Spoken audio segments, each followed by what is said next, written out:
Hello, আজ শনিবার ২৭শে জুলাই। দুজনে রেডি হয়ে চলে এসেছি রবিযাপন অনুষ্ঠানের সাকসেস পার্টিতে। দিল্লিতে আছি ৫ বছর, কিন্তু এই মানুষগুলোর সাথে আলাপ কিছু মাস আগে। সবাই একসাথে হয়ে নাচ গান হই হুল্লোড়ে মেতে উঠলাম।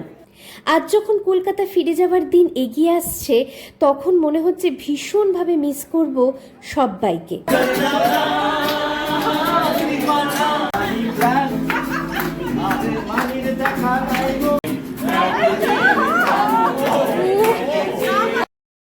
বাঙালি যেখানে, খাওয়া দাওয়া সেখানে।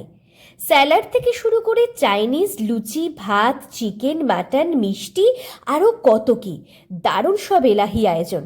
আর খাবারগুলো ছিল কিন্তু দুর্দান্ত। দারুণ মজা করেছিলাম। ভালো স্মৃতি, সবার ভালোবাসা নিয়ে কলকাতা ফিরব। সবাই ভালো থেকো, টাটা।